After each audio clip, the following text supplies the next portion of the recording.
The United States and Iran are currently attempting to finalize a regional truce.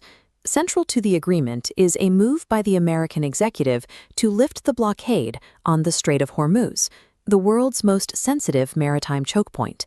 This truce follows a sharp military escalation in February, when the U.S. and Israel launched an offensive that triggered months of Iranian retaliation against military bases and oil facilities throughout the Gulf. Tehran has made its cooperation in Hormuz dependent on a massive condition. Any peace deal must include formal protections for Lebanon. Israel retaliated against that condition with a series of heavy strikes on the southern suburbs of Beirut. The goal was to prove that their offensive in Lebanon will not be paused just because Iran has included it in the price of a shipping deal. This creates a dangerous paradox. While global powers negotiate over lines on a maritime map, Lebanon is being used as a collateral bargaining chip, and the pressure is fracturing the country into three distinct, isolated worlds. The current map of Lebanon is split into three completely different realities: Beirut in the center, Batroun in the north, and Tyre in the south. In the Shia-majority neighborhoods of South Beirut, local men killed in these strikes are hailed as heroes. Residents here waved the yellow flags of Hezbollah and openly pledged to stand with the Iranian regime until their last breath. That loyalty is reinforced by a sense of survival.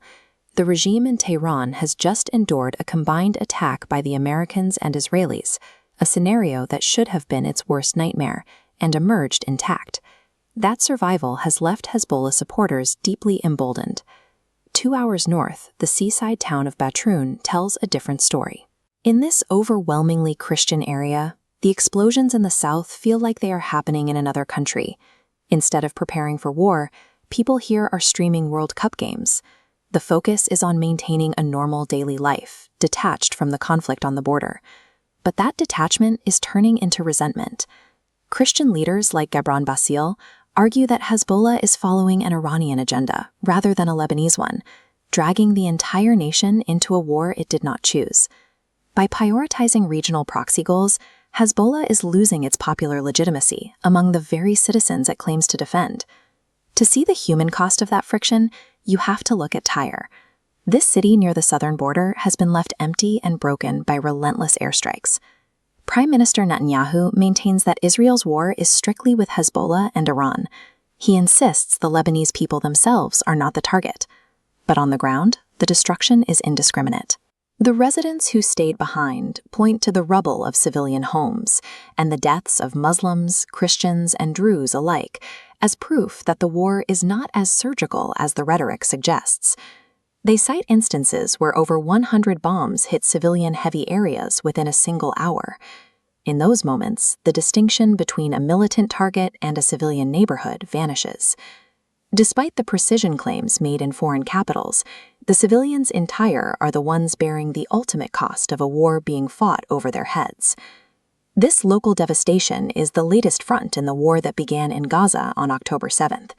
An escalation of a conflict between Arabs and Jews that has remained unresolved for over a century.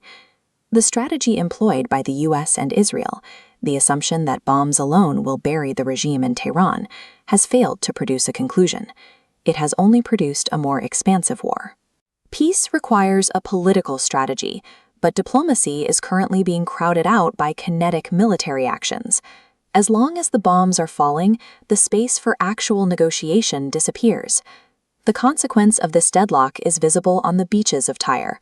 Families who have lost everything are now camping in the sand, waiting to see if the global powers will prioritize their homes or the shipping lanes. Reopening the Strait of Hormuz may secure international trade, but it does not resolve the crisis on the ground. For the people of Lebanon, a deal that treats their country as a proxy battlefield ensures the conflict will simply continue in another form.